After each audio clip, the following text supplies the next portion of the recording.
Hey, how you doing? This is Emmanuel Kisiangani, the Fire Podcast Network. Today I have a very special guest in the building today. I'm actually in his building. I'm at their offices. I wish I owned the building. I wish so too. So I'm at Amana Capital and I'm hanging out with Reginald. I'd like you to introduce yourself, sir. Okay, my name is Reginald Kadzutu. Yes.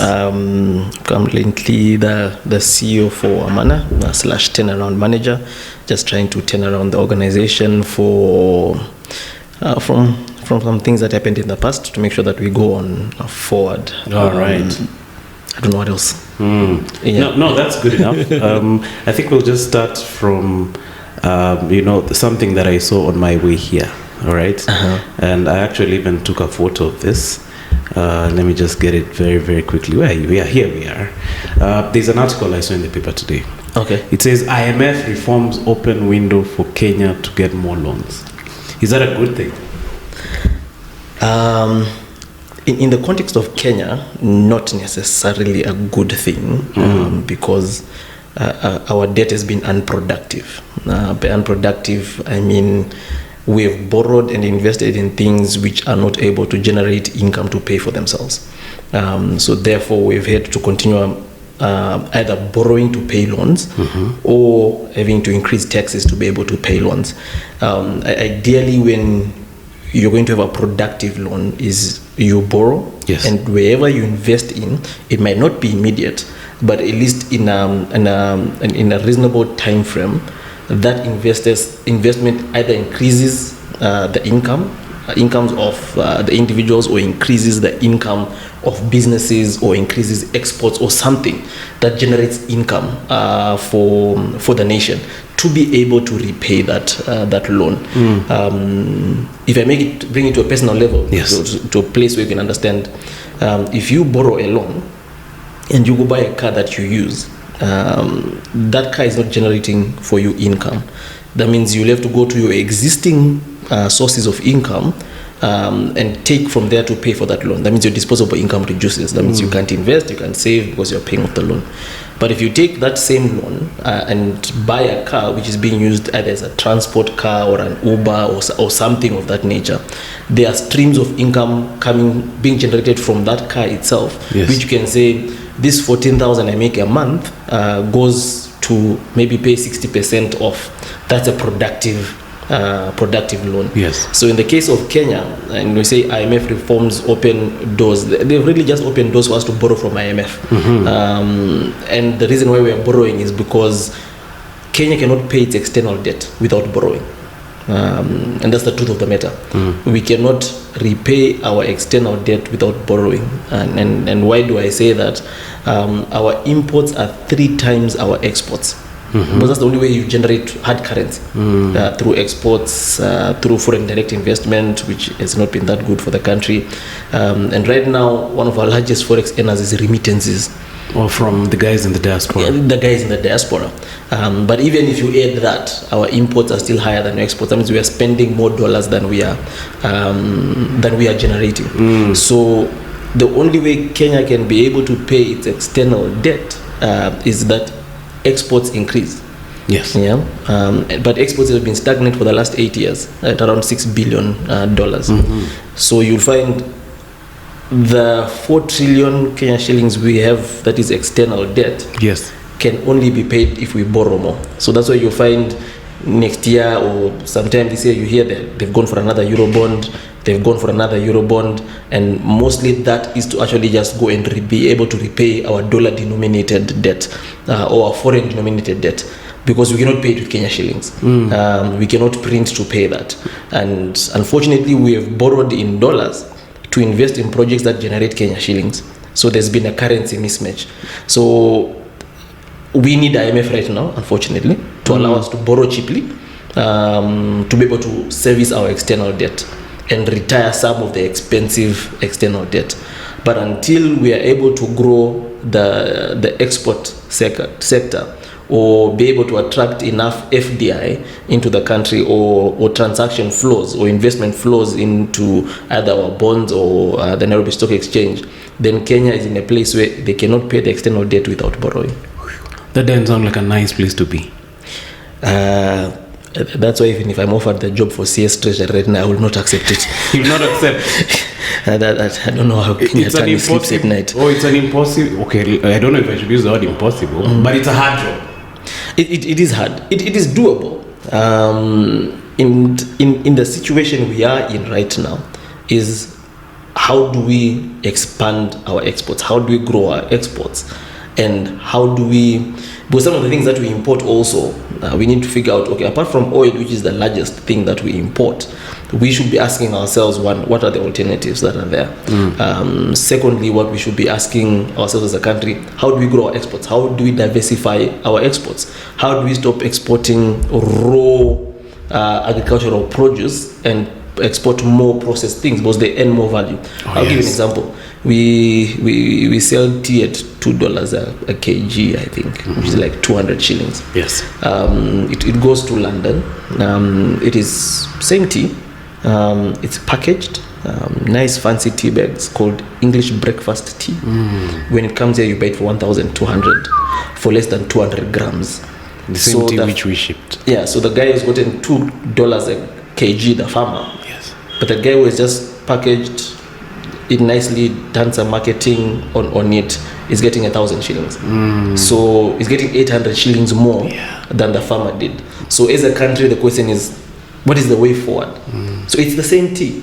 So in essence, we can earn 1,000 shillings a kg on the same tea if we make sure that the value chain process is put in place at an affordable price, obviously, which now translates to is the environment enabling for us to be able to be competitive, to be able to process our own produce and teas, and do we have markets for it? And yes, we have market. People do take that.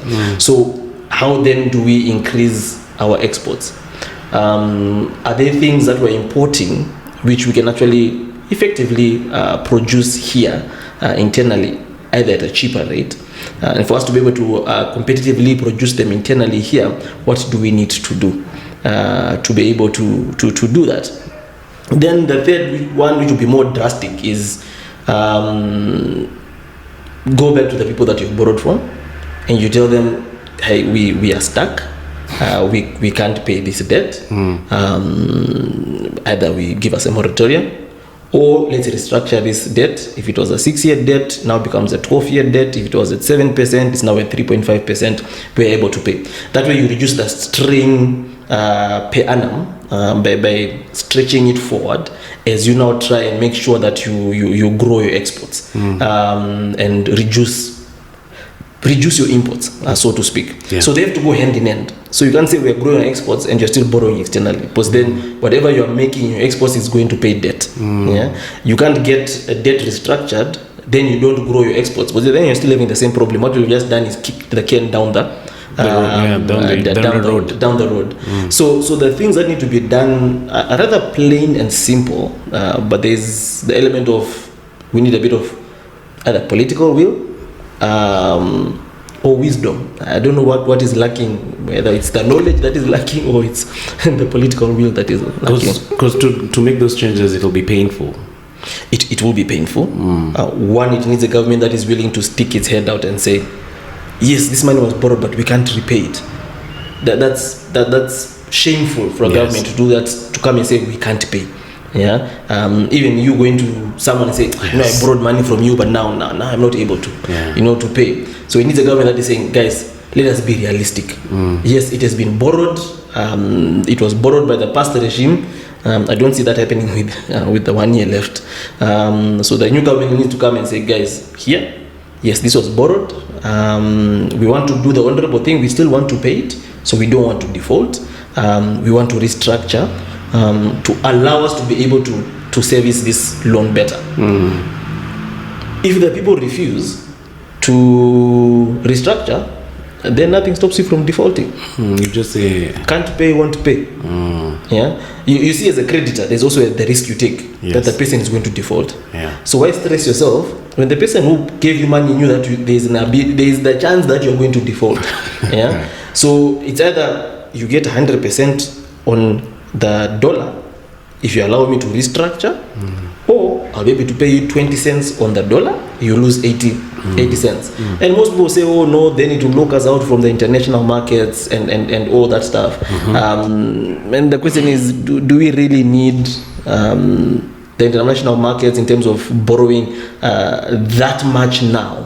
The countries that have been on sanctions that have been able to grow, even being on sanctions. Argentina has defaulted numerous times. Recently, even last year, they defaulted, and they're still carrying on. They're still able to get access. It's not a death sentence. The way they will make it look like it's a death, it's really not a death sentence. So what's the difference? And just indulge me, because I'm just trying to understand some of these things, and I'm just happy I'm with you, because you have wisdom in those areas. What's the difference between borrowings from IMF and the loans which we've been getting from China? So China's debt will be a bilateral loan. So it's government to government. And it's normally, most of the time, they're not at concessional terms. Yeah. So it's one specific. China will say, give you this loan for this project at 2-3% this period. Yeah. And for China, most of the times, they don't come with any other conditions. Or you are supposed to have this a number of people in civil service, or increase your taxes, So Chinese loans have been viewed as no strings attached, and I say that in quotes because it can be no strings attached, but the collateral that they've backed that loan with might be the string that is attached. And it has been made to look like Chinese loans are actually meant for you to default so that they actually get what they wanted to get. So there's a string. There's normally a string. And I guess that's why we've never seen the SGR contract up to now.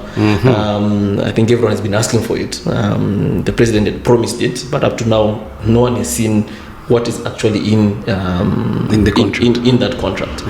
IMF loans are mostly multilateral loans. Because IMF is not a country, but IMF then gets its money from different countries.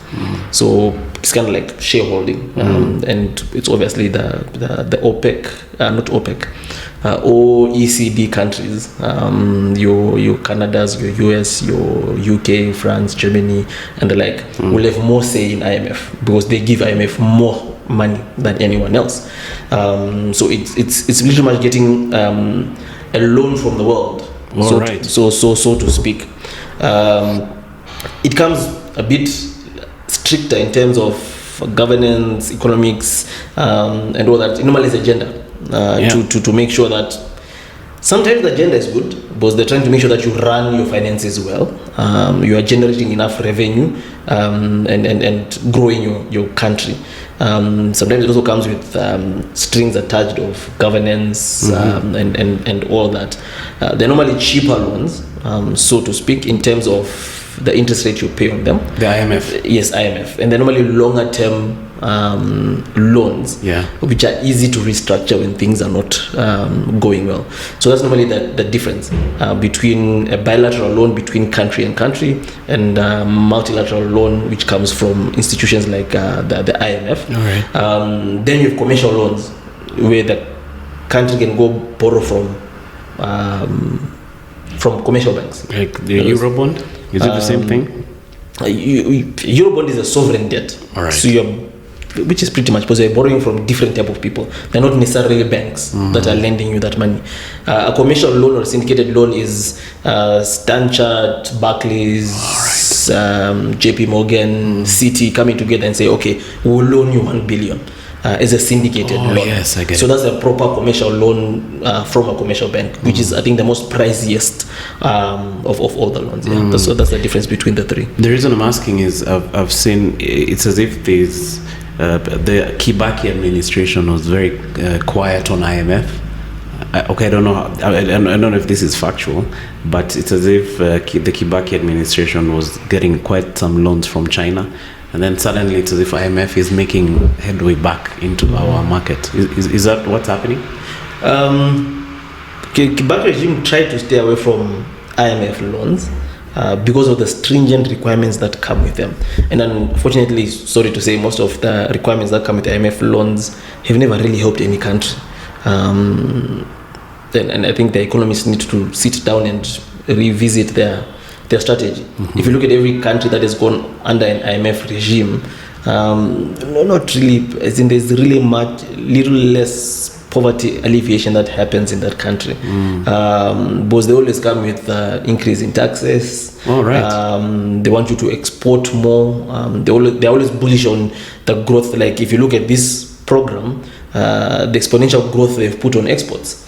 You wonder, okay, we have been flat for the last 8 years at 6 billion. How are we getting to 14 billion on exports? What is this thing that we're all of a sudden going to start exporting that we've not been exporting? And sometimes their data is a bit faulty there. So yes, Kibaki did stay away from the IMF, but then because of the need of still being able to borrow, and Kibaki borrowed a bit wisely. He borrowed within the capacity that we had as a country, did not overborrow. Yeah, so he still borrowed, yes. By the time I was leaving, I think our debt to GDP was getting close to 50 or slightly above 50% there. But he borrowed wisely in terms of they did not overborrow. They borrowed for targeted projects and not for paying salaries or for recurrent expenditure like what we are seeing currently, where most of the borrowing is going to recurrent expenditure. But if you look at the budget absorption for last year or the last 3-4 years, recurrent expenditure is always around 100 or even above 100%, but development expenditure is way below 50-40%. But you've borrowed for the whole amount, so you definitely know that the other 50% is just going to recurrent expenditure. He did borrow from China, but not so much again. It was a bit, yes, he started borrowing from China, but he had not at the level of Jubilee. But he did borrow from China, and they had also gone for a commercial loan towards the end of their term, which if you want to be a bit fair to the Jubilee government, when the president and the deputy came into power, yes, they had made so many promises, but I don't think they had factual data on what the current state of the financial state of the country was. In a way, they inherited a broke government. There was no much money, unfortunately, and for them to fulfill their election pledges, the only way of doing that, they had to borrow. And that's why the first thing they had to do is rebase GDP, so that GDP becomes higher vis-a-vis debt to GDP, so that debt to GDP falls below 40%, and it looks like a good picture to show that we have capacity. I keep on telling people, if you look at debt to GDP as capacity to repay debt, then you're looking at the wrong thing, because you don't pay debt using GDP. You pay debt using the revenue and the income you earn. So you look at your taxes and look at your exports, especially in terms of foreign debt. So Jubilee government had, we all know the election promises, yes, laptops, free health, stadiums, all these other things that they wanted to do that they'd gone promising, but there was no money to do it. So they actually had to borrow. I think for them, what they should have then done is sit back and say, okay guys, we promised this, but now we've entered into power. This is the reality of the financial status of the country. Yeah. How do we spread this? How do we prioritize this? Which goes back to what I always try to advocate for. What is the problem you're trying to solve? And until Kenya comes to a point where they say, guys, this is our sets of problems. And I did an article there the other day on this bottom-up, middle. Yeah, in fact, that's where I wanted us to go. Yeah. So until we can agree and say this is the problem. So they would have come in 2018. Yeah. They would have come in 2018. Okay, we've promised all these things, but we don't have classrooms. We didn't know when we were outside the situation. We are outside. So guys, yes, we promised you laptops, but we don't have classrooms. We promised you universal health, but before we make healthcare free, let's make the basic health things free. Get people piped water. Because as of today, or as of the last documented census, yes, 70% of the people in the country don't have access to piped water. 68% of the people still use pit latrines. Those are simple things to actually fix. That may not cost you that much amount of money. So I think they became captives or slaves of their promise. With an opposition hot on their heels, they had to start trying to deliver things that they did not have funds to deliver. And I think the monumental mistake they did was the SGR. It is a good idea, but the time had not come for it. I think the country had more pressing needs. You'd rather say we have increased productivity of our maize, of our whatever agricultural products. We're having a problem with transportation. Now let's build an SGR. It's some sort of luxury expense. Yeah. If you just maybe reduce it to an individual level, it's like me buying a Mercedes and I really need something else. Yeah, as in you need a house, but you are buying a car for 12 million. So comes the saying, you drive your house and you live in your car. Yeah.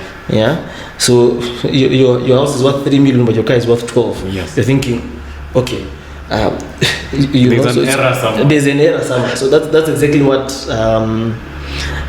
they could have done. A lot of things that could have gotten them re-elected without a huge infrastructure project for them to point to and say, look, we are doing development.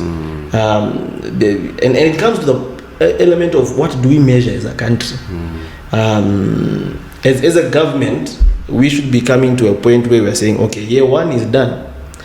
How many people have access to piped water now compared to when we came into power? How many people have access to proper sanitary in terms of toilets and all? Have we reduced the cost of electricity, so to speak? And they've been talking about this since they came into power. So I think we need to look more at the human developmental measures than to look at GDP and infrastructure. So there's something you mentioned, which now that we're talking about, some of these projects and some of the things that the Jubilee government is doing right now, there's this new, clamor about bottoms-up economy. Like it seems to explain itself from the sentence. So if you're listening, like, yeah, I'll start from the bottom and you go up to the top. So you wrote an article on it, but could you please break it down? Your thoughts on that bottom-up economy? Okay. Stuff. Yes, I did an article on it, and the purpose of the article was to try and move people back to what the problem is. Yes. Because we are now debating models, debating economic terms, but no one is actually discussing what are you trying to fix.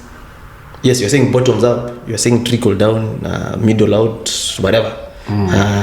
Kenyans, whatever. As in, people are throwing all sorts of economic terms. Yes. And my point is, now we are debating the wrong thing. The first thing we should be debating is to come to an agreement. Because as a country, if we do not come to agreement to say these are the problems that need to be fixed. So if we are going to go to the next election, yes, how are you going to fix these problems? Yeah. So bottom up, middle out, trickle down, whatever you call it. Those are not problem identifiers, neither are they solutions. They are vehicles. Yeah. But you can have a vehicle, but if you don't know where you're going, how fast you need to go, and how much fuel you need, then I can give you a vehicle, I can give you a Ferrari right now. But if you don't know where you're going, that Ferrari is not going to, is not going to help you. It's useless to you.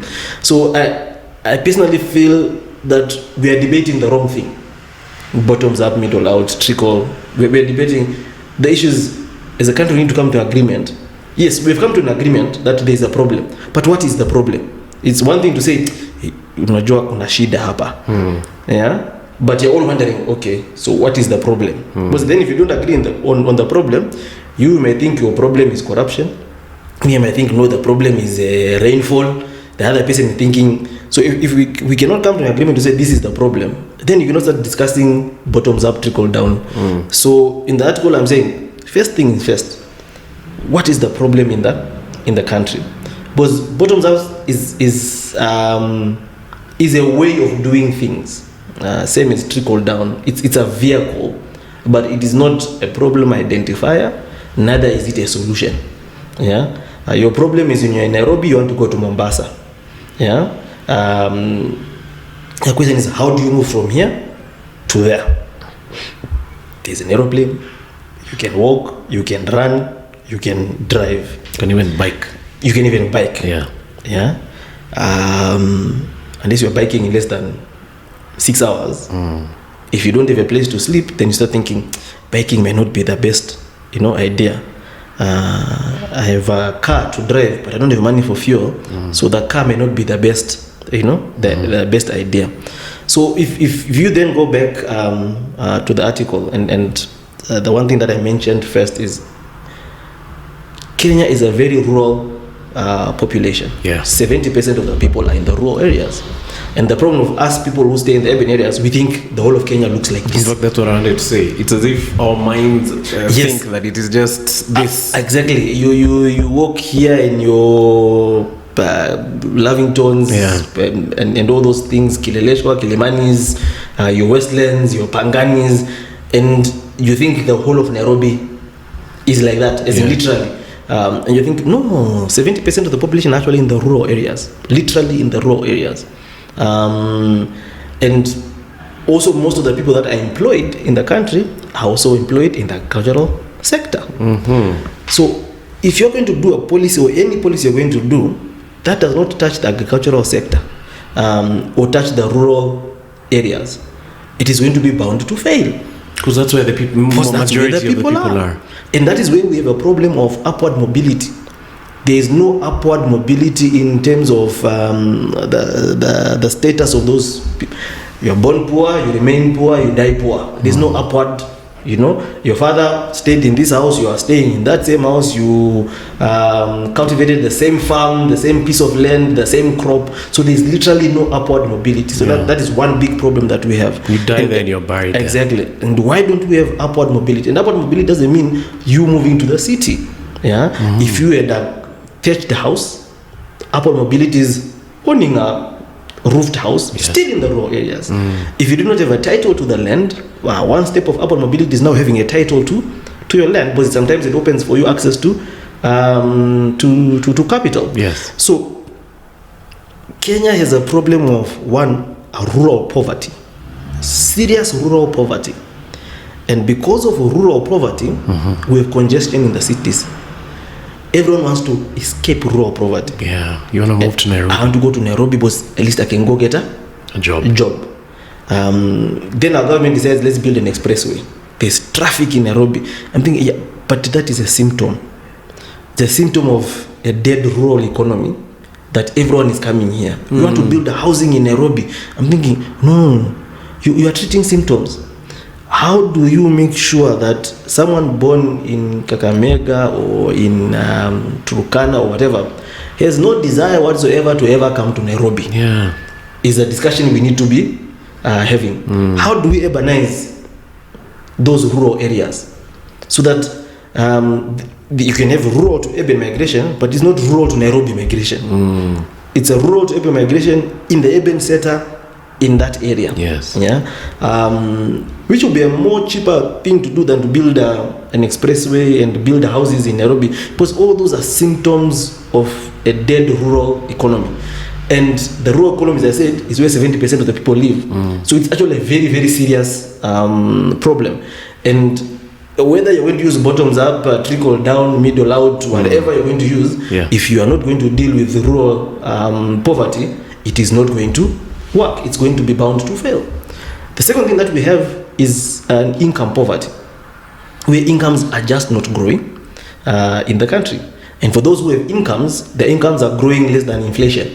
Yeah. So in essence, you have a negative income growth, and this is a problem that now you face with most of your urban areas, where you have people in the urban area, so they're not rural, so they cannot be rural poor, but they're income poor. Yes. And as long as there's no income, there will be no growth. If there's no growth in income, there's not going to be growth generally in the economy or in the country.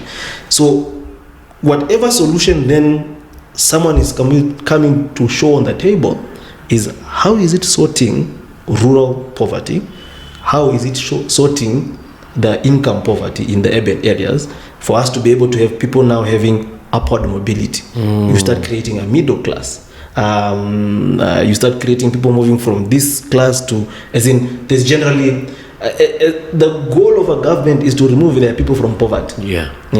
And there's been a fallacy that if GDP grows, that will happen by itself. And it has not worked. So how do you sort out income poverty? Let me start with income poverty. How do I get you to earn an income? The number one easiest thing is create jobs.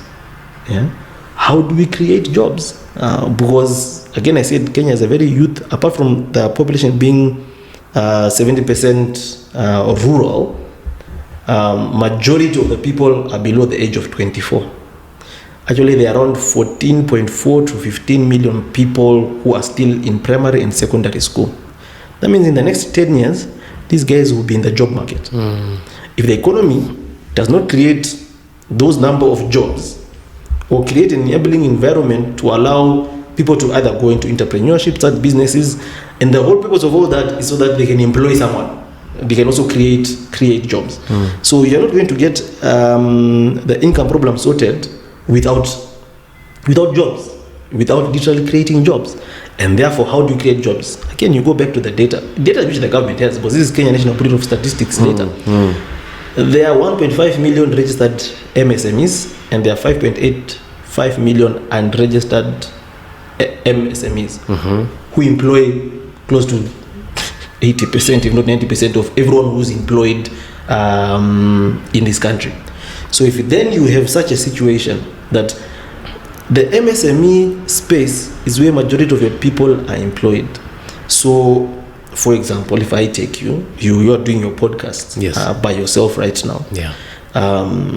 But if an enabling environment is created for that, this podcast, one, start paying you a lot of money. The next thing you're going to say, no, I need a better camera and a cameraman. You employed one person. I need someone who does my lighting. I need someone who does my editing. All of a sudden, you might not employ them, you might outsource them, but there are already 4 or 5 people that you are impacting with your business. So you've created 5 new jobs, 5 new incomes.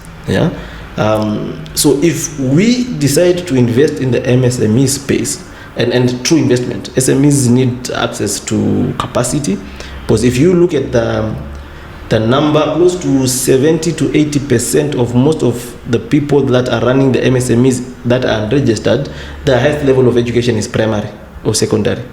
Then the ones which are registered, again, the highest is secondary or diploma.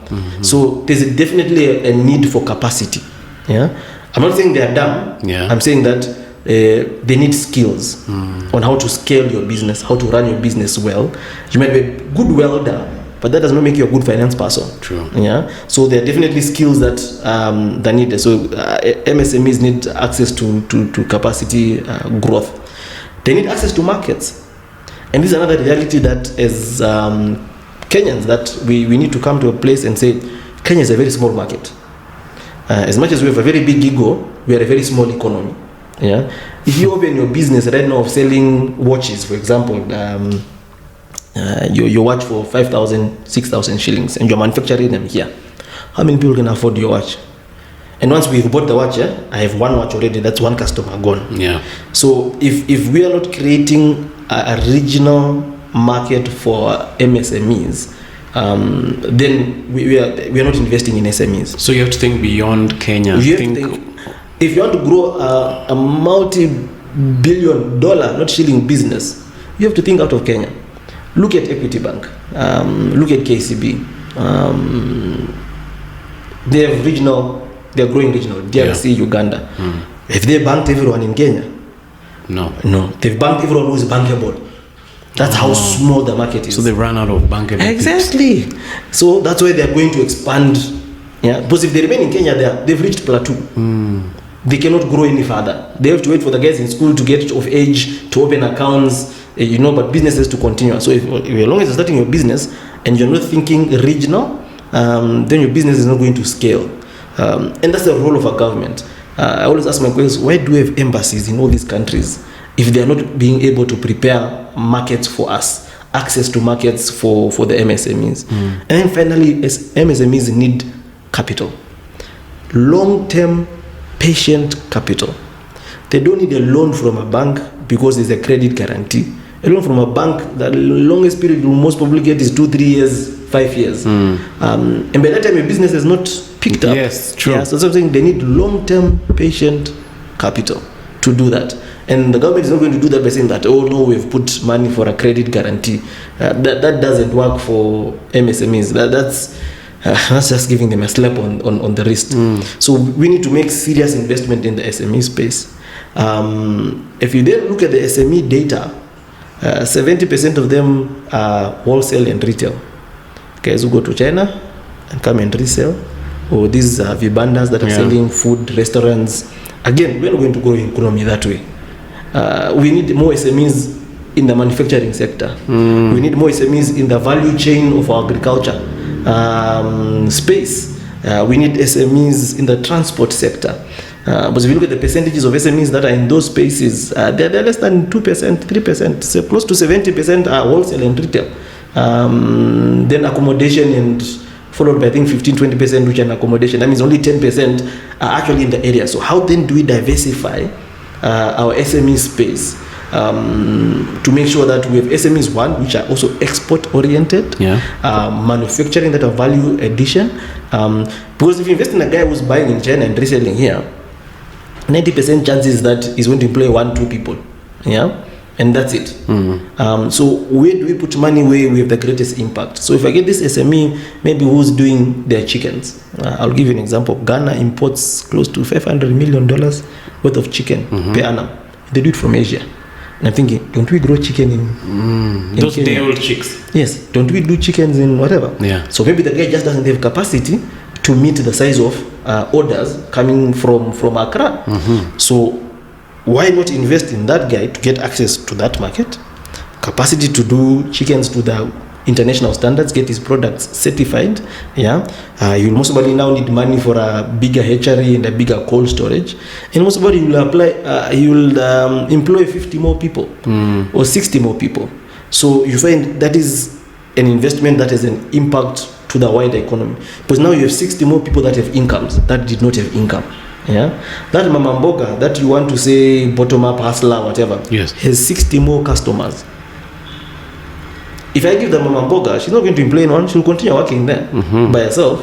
But if I give this SME who is expanding his capacity, so he hires 60 more people, those are 60 more incomes, the mama mboga has 60 new customers. So what happens? The mama mboga now has 60 new customers, she now needs more tomatoes, because the few tomatoes she has were for 3-4 customers. Now for her to supply 60, she needs to get more tomatoes. So she tells they normally get them from, if it's Marikiti, they go to that person in Marikiti, oh no, today I want 5 debes, not just 1 debe. So the guy says, I need more tomatoes. Tells the farmer, I need more tomatoes. So we're using this small truck. You guy who has been transporting, you need to get whatever, he buys a bigger truck or buys 2 trucks. He's also employed a driver. The farmer now needs, okay, I need to expand my capacity. He starts producing more tomatoes. What has happened to the farmer? He's getting more income, and slowly but surely you are uplifting people from poverty. So it can only begin when we identify what the problem is, and that call I've done tries to do that. I'm not saying that I know everything, but tries to isolate and identify and say these are the problems that we actually have that we need to sort out. You're also a big believer in agriculture, from the things that I've read. Yes, because 70% of the people are rural and they are involved in agriculture. If you ignore the agricultural sector and the rural people, there's nothing that you are doing. You can get Volvo to come and set up a factory here, but 70% of your people are in the rural area doing agriculture. So if there's no upward mobility there, if their incomes there do not increase, so the income of the farmer, the income of the tea picker, the production yields there don't increase, those guys remain in poverty. But if then they do increase, again their incomes have increased. So if I was a tea picker, now I'm earning triple what I was earning Because one, we've done the value chain of the agricultural sector, so the farmer is also earning more to be able to pay these guys more money. That means now I can afford to say, oh no, I need to build a more permanent structure for our home. Yeah. What am I doing? I'm demanding cement, I'm demanding bricks, I'm demanding the work of constructors. They're also getting an income.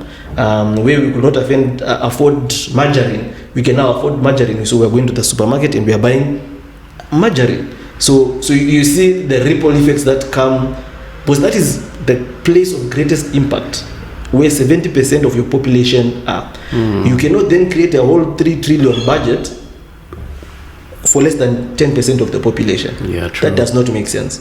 You cannot also create a whole economic model based on the people that are in the urban areas, who are pushing your mkokotenis and stuff like that. You cannot then create an economic model that focuses on an area of least impact. The reason why this person is pushing mkokoteni is because you killed the rural economy. So you had to dash to the city. So yeah, you had to dash to the city. So go sort out the rural economy, which is predominantly agriculture, modernize it, urbanize those areas. So let them have good schools. Let them have, because if the value chain of maize farm, maize is normally which area? Rift Valley. Yes, western. Western. Yes. So if you have millers there, guys who do other products for maize there, you realize the job is not just planting the maize. Yeah, you're already getting upward mobility. Someone can work in a factory. Someone can now start repairing machines in the factory. You can get someone who's making spare parts for the machines being used in that factory. You can get someone making tractors. I don't know why we want to Volvo to come here instead of getting a tractor, Ferguson, to come and assemble tractors. But that's what we need more. Exactly, that's what we need more. Yeah. So when you do that value chain, one, the people are not only becoming farmers, yes, but they're also becoming, the place is being urbanized. There are jobs there. There are schools there. The guy would not want to come and push him mkokoteni in Nairobi. Do you think devolution is helping in that regard? Devolution is the basis, which is a good thing, a good foundation that we have. But then we need to make it work. In Kenya, we devolved expenses and not revenue. Yeah. So county governments have expenses to pay, but are not allowed to collect any revenue. Yeah, they're busy trying to collect parking, business permits, and I'm thinking, this guy will not grow on revenue from parking, and it's not enough. It's everything that comes from national government. Majority of it is literally just to pay salaries and pay expenses, pay doctors. It was devolved down there. So what we devolved is the payroll, but we did not devolve the ability to generate revenue. We should be able in a place where a county should be self-sustainable. So does that mean they can tax people, or how would that work? Okay, taxation is not really my area of expertise. No, but how would they generate revenue? We need to devolve more of the revenue down to their side. Yeah, apart from parking tickets and all that stuff. VAT, for example. Yeah, if I buy a good in Kakamega, that VAT has been generated there. Why does it have to come to the national government to come back as county? Right, we can say keep the VAT that you have generated from your county, so to speak, so that counties don't start thinking of new tax rates to generate revenue, and the national taxes are still there. You find then you are overtaxing people. So it's an issue of sitting down and thinking, okay, guys, how do we get these guys to have enough revenue to be able to develop their areas? Yeah. If we are then not going to do that, then devolution remains at its infancy and will not achieve what it's supposed to achieve, which is literally creating jobs where people are. So devolution is a good place to start. So devolution was good. The only problem that we did it for political expediency, with a little economic thought that was put into it. So as long as we devolved the payroll, and the counties have no way of generating their own revenue to be able to pursue their own agenda. And secondly, there are some counties which are not economically viable. That would only make sense if, because again, you're looking at market, you're looking at the demand. There's some counties that Dagoretti here has a larger population than that county. Yeah.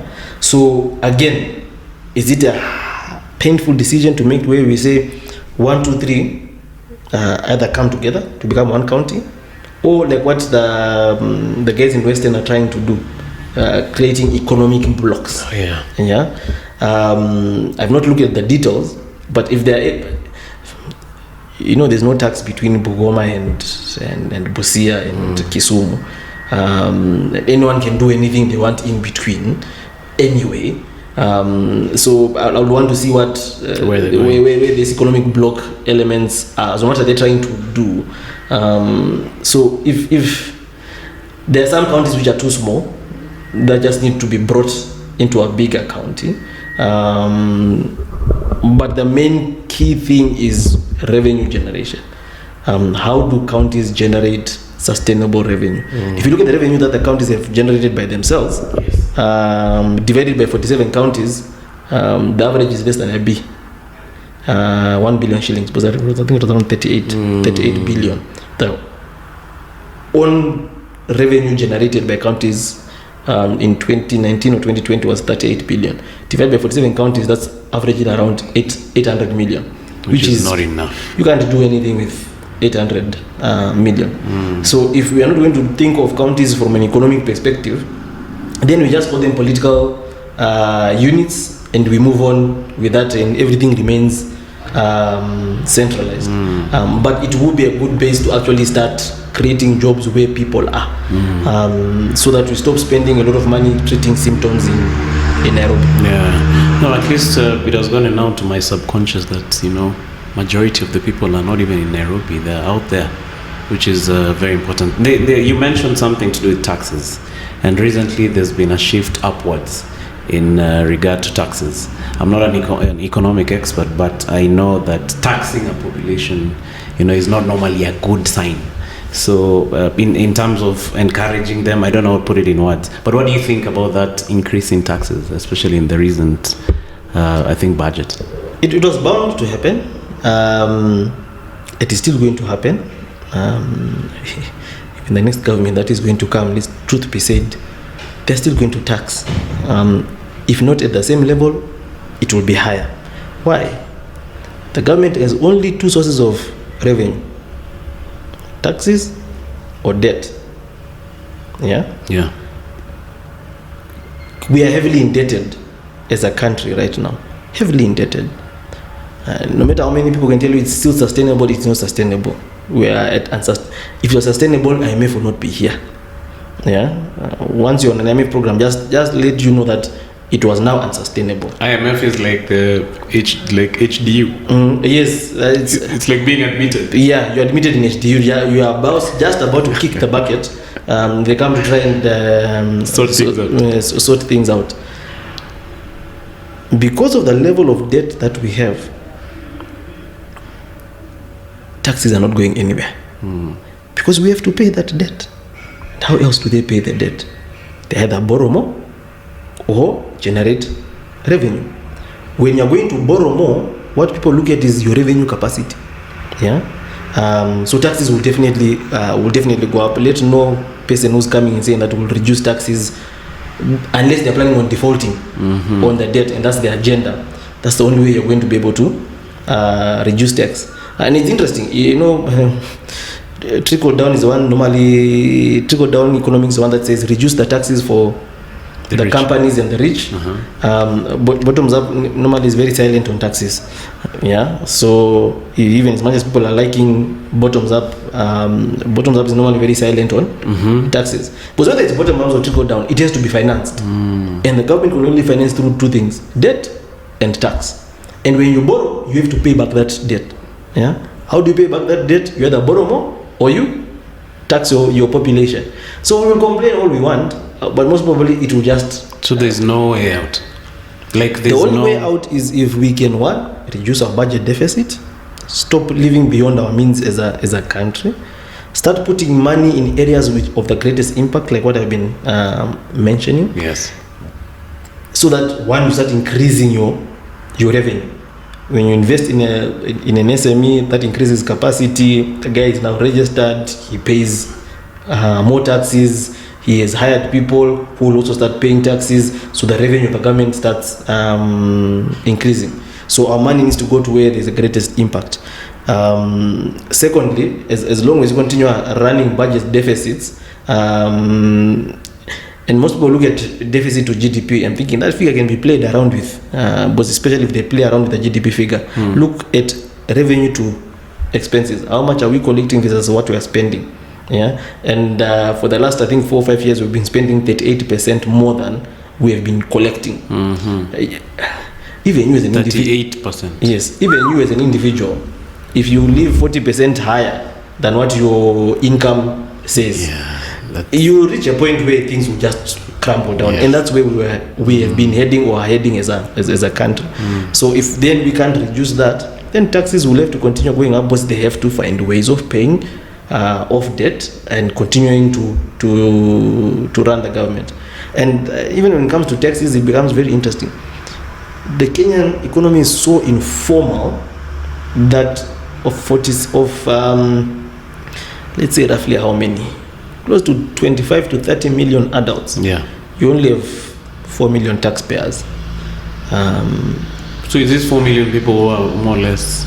Yeah, but if you're the burden. If you're a government and you know that is the situation, yeah, why try to keep on increasing PAYE, corporate taxes, and whatever? Whether you're formal or informal, so you're going to buy bread. Yes. You put VAT on bread, everyone is now paying taxes. Yeah, put VAT on cooking oil, everyone is now paying taxes. Is that what you talked about, indirect taxes? Yes, more. Direct taxes will only keep the burden on a very few. Indirect taxes will make sure that everyone is paying their fair share of taxes. Then the debate starts becoming, but what are you even using those taxes for? But that becomes a different debate. We keep on saying that they want to widen the net, capture more people, and I'm thinking, but most of your people are in the informal sector. So increase anything that is a direct tax, it's not going to affect anyone, apart from the 2 million people who are employed in the formal sector. There are only 2 million people employed in the formal sector who pay direct taxes. And if you look at income tax, which is corporate tax and PAYE, is actually still larger than VAT. But in the structure of the Kenyan economy, you will be expecting to see VAT being larger, considering it's a consumption tax. Yeah. Excess is dependent on production. So if the economy is not doing and guys are not producing that much, you won't collect much on excess duty. So you want your indirect taxes to actually be more than your direct taxes, just because of the structure of the economy. So if our CS Treasury, the issue is, okay guys, we are reducing PAYE to 15%, but we're putting VAT on this and this and this and that, so that everyone is paying their fair share of taxes. Then the debate can now become, but you guys are misusing, you are stealing, corruption, and all that. But that's a separate debate. Then you don't want to mix the two. Because if there was no corruption and all those other things, you still don't want the burden of running a whole country to be on 2 million people in a population of more than 30 to 35 million adults paying adults. But we can still resolve all this if we can focus on rural poverty and income poverty and make sure there's upward mobility. All these people start falling into the formal space. Well, which African country do you think is doing well, at least doing better in regard to managing the economy? Wow. You just had to say Africa. Yeah, because I'm trying to compare. Like, I see Rwanda seems to be on the surface. There are those conversations that I have in informal places where guys are saying, Rwanda watatupita, they'll overtake us. Like, is there on the top of your mind? They, in terms of absolute size, they can never be bigger. But they're focused on the right areas. I think they're a country that are aware of what their problems are and how to fix those problems. Another thing that you need to understand, that these things cannot be done in one election cycle or one budget cycle. Kenya tries to implement everything in one budget cycle. Yeah, one affordable housing, 40 billion. I'm thinking, do it slowly, spread it, have a strategy and have a plan. Yes. But it all goes back to the element, if as a country we cannot agree on what the problems are, formulate a vision and a strategy of this is then where we want to go. And using human development indicators, stop this GDP story. Let's talk about how many people are malnutrition, how many people infant mortality, and look at things that really affect. Because at the end of the day, what you and me want is to have a decent home, be engaged in decent employment, have food on the tables in the houses, and our children can go to school. That is at the end of the day what we all actually just want. But we are not measuring that. We are measuring GDP, which is because the government has spent money on concrete to build an expressway. We say GDP has grown up, and wondering, but there is growth in GDP, but there are no jobs. Yeah, why? true. Because if you are measuring the wrong thing, you get a wrong result. And what is measured is what is implemented, and all. So unless we say this is where we want to be as a country, in terms of our people, in terms of poverty, in terms of human development or indicators, then the debate when it comes to an election is how you, candidate number one, how are you proposing that we are going to achieve this? You, candidate number two, how are you proposing we are achieving this? Then you are choosing the best method. But when you don't have the goal or an agreement on the problems, you are debating who is saying which problem better. Yeah. So one is saying no, we need to sort out tribalism. We need to sort out this thing. Someone is saying else. I'm saying no, we need to sort out hustlers. The question is, okay, guys, what is the problem? And you will not solve all the problems at one go. We don't have the capacity to do that. And yeah, some problems cannot be solved. There are processes that you have to take step by step. Yeah. So even if it's a 20-year plan, 25-year plan to say, guys, in the next 2-3 years, we are focusing on this area. Yes, there are other things that can run parallel, but have a major thing you're focusing on. Yeah. So now Jubilee in these 5 years have a big 4 agenda, which are humongous. Housing, universal health, manufacturing, food security at the same goal. And I'm thinking, have you looked at your coffers for you to be able to do that? No. The issue is, guys, this is the plan. The first 5 years we are dealing with food security and increasing the incomes of farmers and upward mobility in that area and the value chains in the agricultural sector. Yeah. But in the meantime, we'll be laying the groundwork for universal healthcare. Yeah. So you do that 3-4 years and say, hey guys, look, we had 80% rural poverty. Now it's only down to 30%. Their incomes were this level, now they're at this level. Our exports, we were exporting raw, now we have these value chains. Yeah. So this one, tick. Yeah. Next, if it's a presidential candidate, so my next 5 years now I want to focus on, you will get voted for. You don't ever need a train from Mombasa to nowhere to say, look, this is development. You see, and even us as citizens, we are measuring the wrong. Yeah, measuring the wrong thing. We are measuring the wrong thing. Yeah. So that even if Uhuru was finishing now and say, guys, this is what I've done. I've reached here. So according to the plan, now we're supposed to be focusing on making people have decent housing. Yes. Yeah. And these other things that they need. Even the next guy will come in, will have a bit of pressure to say, okay, yeah, I can do this housing better. But the problem that we have is, if then clearly with the conversations that are happening, I don't think Big Four is going to be there after 2022. But we've spent a lot of money on Big Four. So we are always restarting. Exactly. A new guy comes in, we restart. In this case, it was very interesting because Jubilee did 5 years and they restarted themselves. So they restarted. Let me ask you. Right now we know the Big Four. Yeah. What were they doing the first 5 years? I don't know if they were building the SGR. I don't even remember. I have no idea. I don't think even they had anything. Yeah. No one knew. So maybe they're looking for money for those stadiums. Maybe. But you see, you still come the next 5 years, stadiums, nothing, laptops, As in everything just. So they themselves as Jubilee restarted these 5 years. Yeah. We are coming to 2022. Whoever is going to come in is also going to come in and restart, because there's no policy consistency going forward. But how do you achieve that in a democracy? You need to institutionalize certain elements of the economy, that they are not dependent on which government is in power.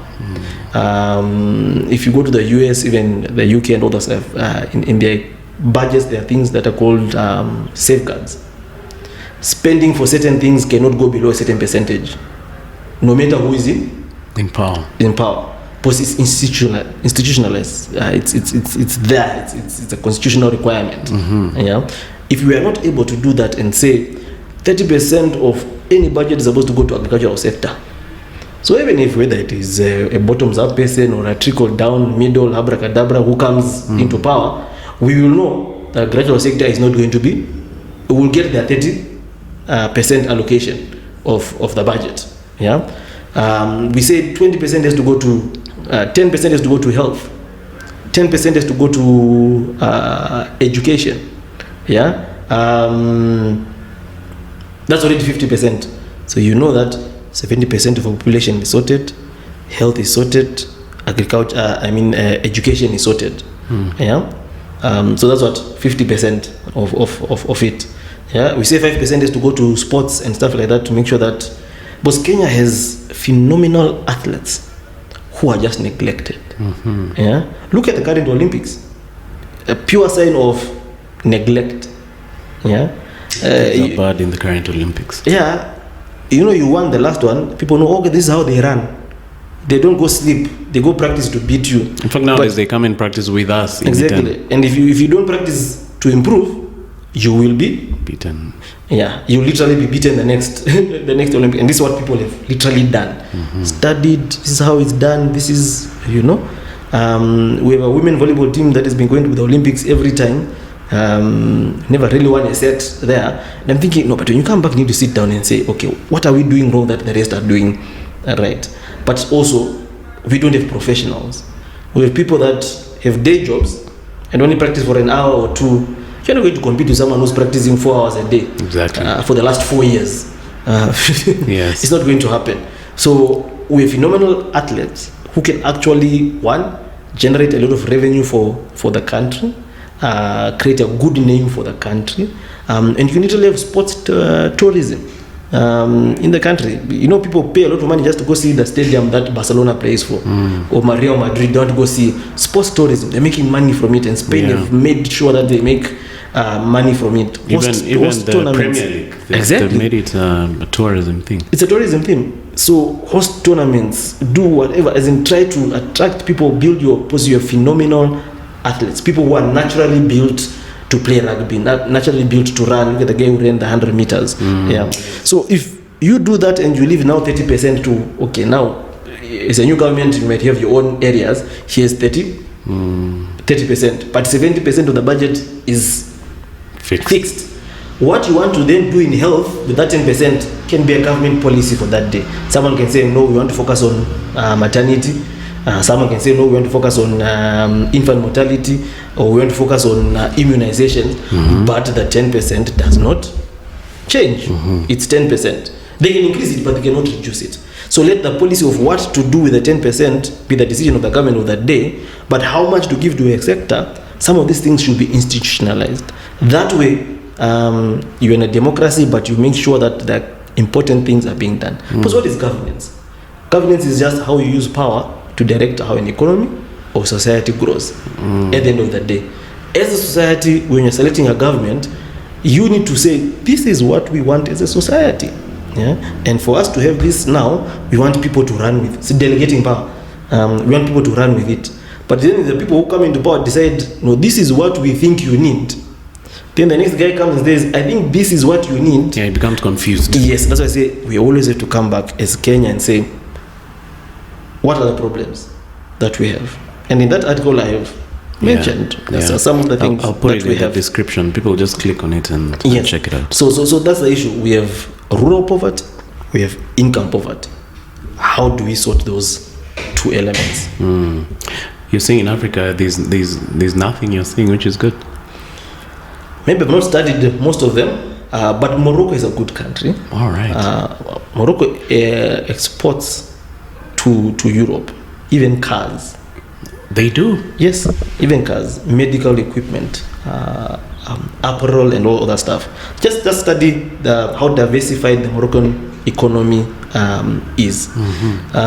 They've been able to, one, invest where it is important, create conducive environments where it is important. So Morocco is a very good example of kind of a well-run economy. Maybe because it's a kingdom?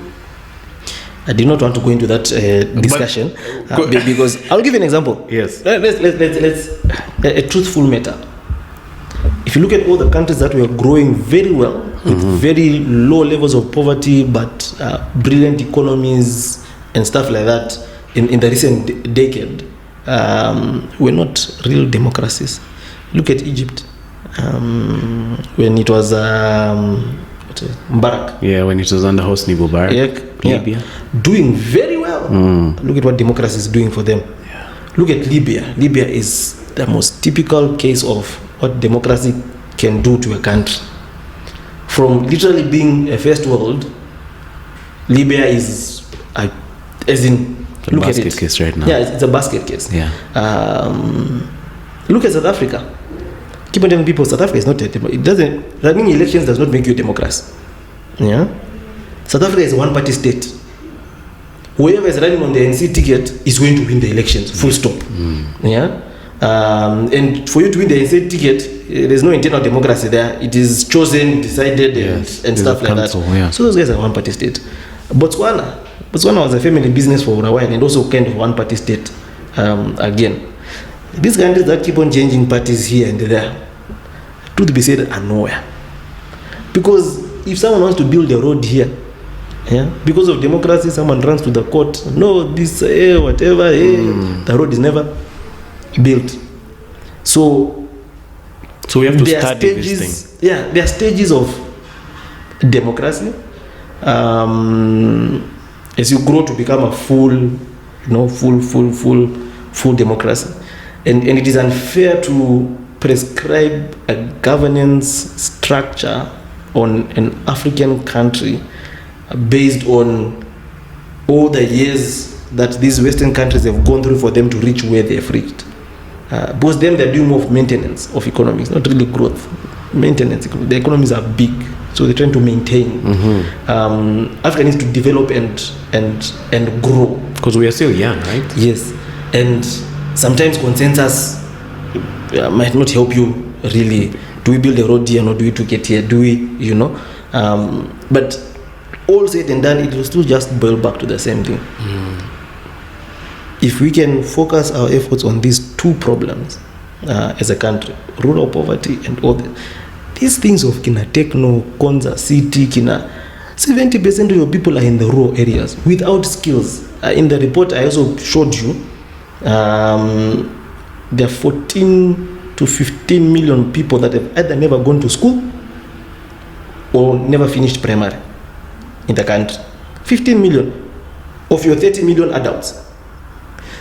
The ones that have completed, which are around 11, 12 million, 60% their highest level of education is primary, followed by secondary. So you build Konza, Google comes, where are they hiring the people from? We only have 370,000 engineers in the country. Yeah, only 28,000 doctors, which is a very big embarrassment. Only around 170,000 nurses. Yeah.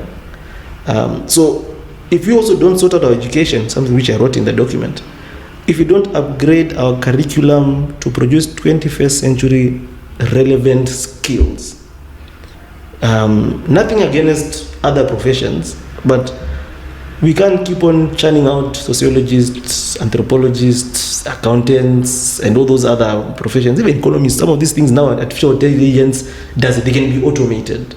Yeah. But if you're going to grow to the level of your developed countries, you need your software guys, you need your engineers, so that we stop getting engineers to build our roads. We need civil engineers, we need electrical engineers, people who are constantly thinking what are alternative sources of energy, what can we So our education system also fails us as a country, and we also need entrepreneurs. And an entrepreneur is someone who sees a solution, comes up with sees a problem, comes up with a solution, and you know, there are many people that we call entrepreneurs in this country who are not entrepreneurs. They are traders. There's a difference between an entrepreneur and a trader.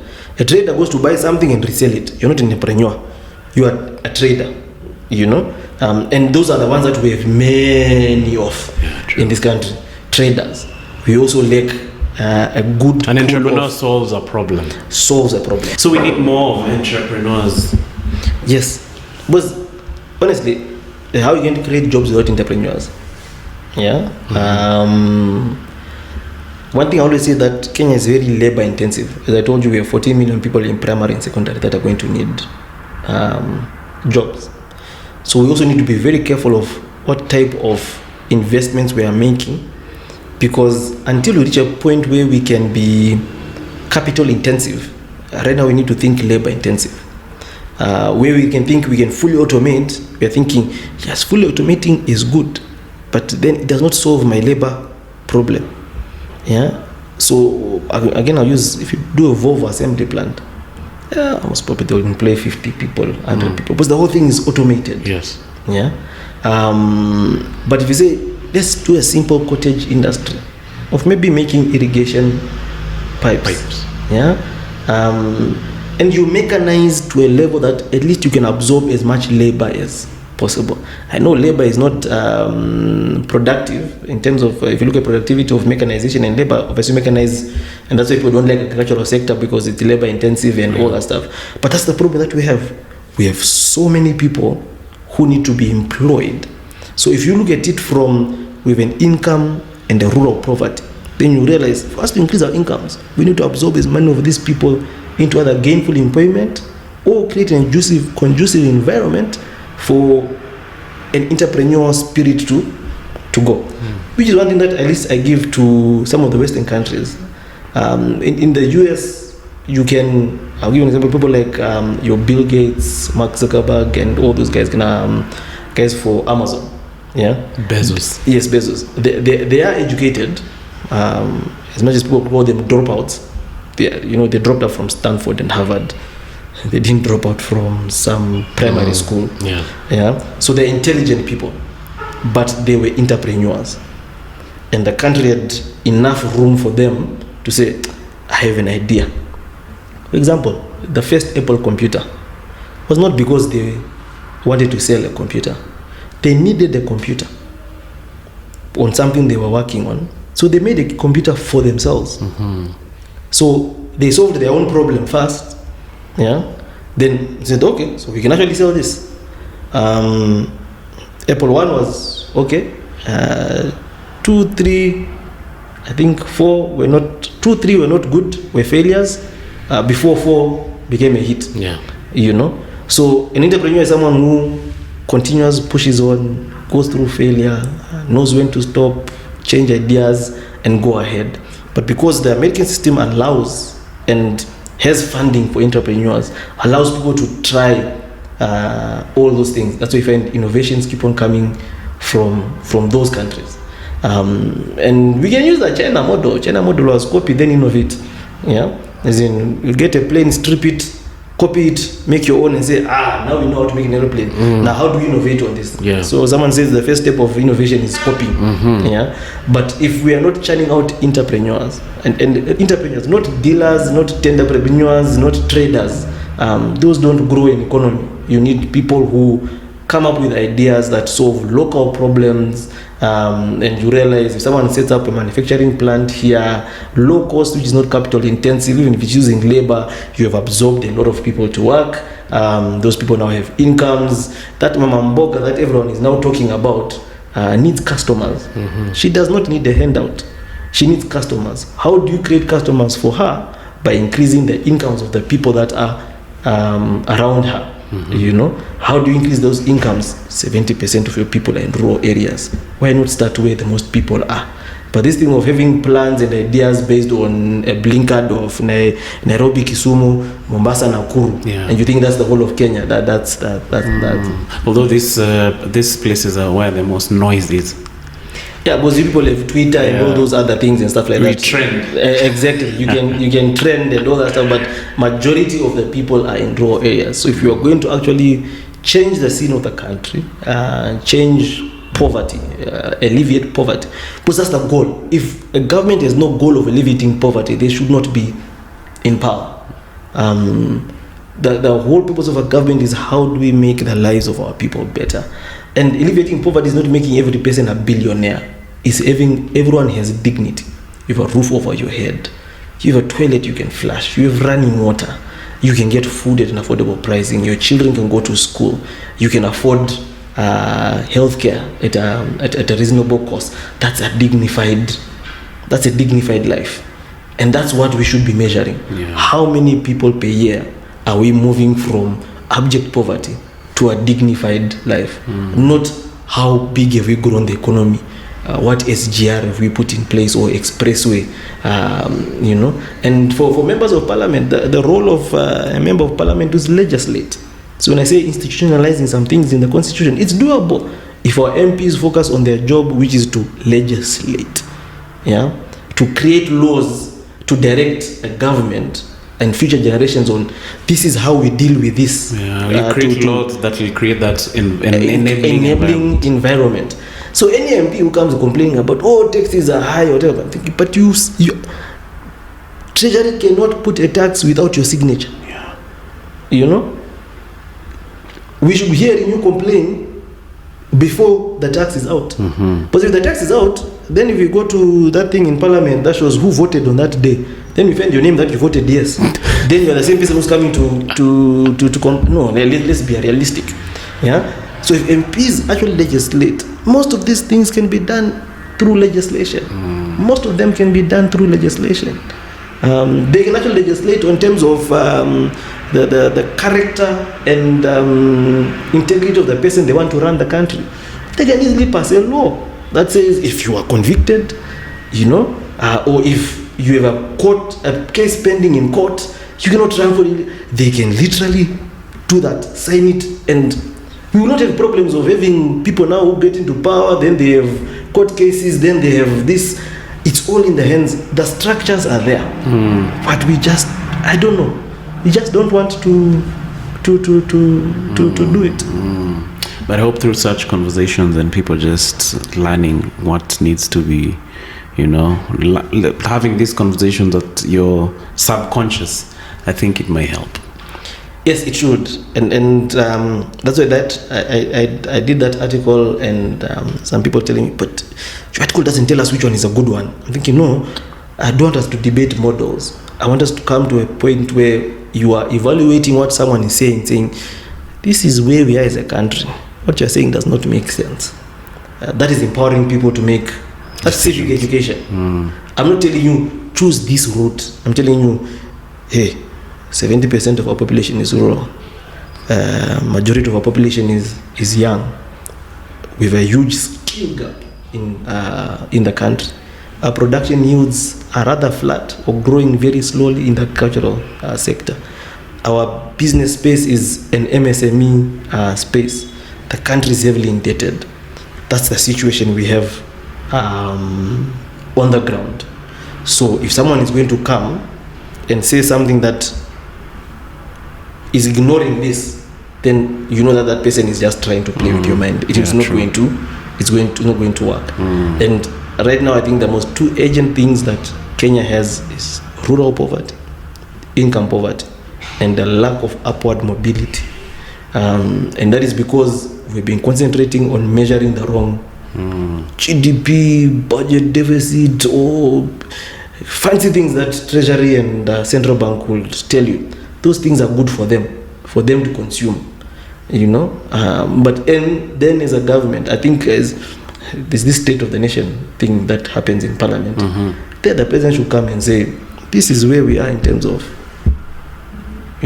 housing, in terms of access to water, access to affordable healthcare, access to dignified toiletry, or for lack of a better word, infant mortality, nutrition. How many people do we have starving, malnutrition? This is where we were. This is how we are moving. You know those things you can't cook, because you can easily just go around the country and say, that was stories in your speech. Yeah. But GDP, who else can measure it apart from Kenya National Bureau of Statistics? Yeah, so if they come and tell you 12% growth, there's nothing else you can say. Yeah, true. The only thing that is now, you will not say that, but where are the jobs? Because what's the point of growth without sorting out these things? Then it becomes useless growth. So if you're saying we are focusing on growing GDP because it will fix this, it's okay. You grow GDP, but you tell us what is happening down here. Yeah. Because what is happening on these things will tell us whether you are growing GDP or you're cooking numbers.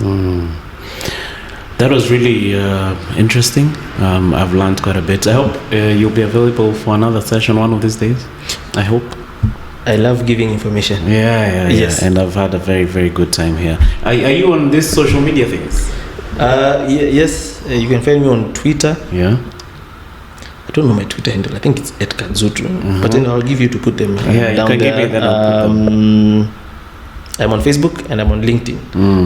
I have an Instagram account which I don't know the last time I opened it. But if you go to my Twitter or my LinkedIn or my Facebook, I even call them information accounts. I only post economic information, news, also and stuff like that. Where you posted the article. And a blog. Yes, I have a blog that tries to simplify. Yes. It's called What Does It Mean? Yes. And that blog just simply tries to simplify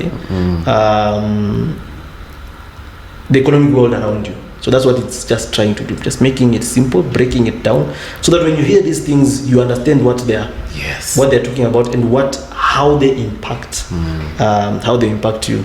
So you find even here, as I told you, we're turning around Amana, and our main goal now is just how do we create a financially prosperous community? How do we enable people to grow a financially prosperous community? In fact, that's what I wanted to ask. Like in this environment where some decisions are beyond our scope, because we are not in government, but now we are living inside, we are swimming inside this swimming pool. How do you operate now as an individual in this, in this environment? We can make this a topic for the next session, because that's a very long discussion. Yes. I think we'll have that on a subsequent podcast. Oh, but thank you so much for coming through. You're welcome. I just sent him a message on Facebook and he replied and said, "Come." So thank you so much for that. Thank you. All right. Good. Ciao.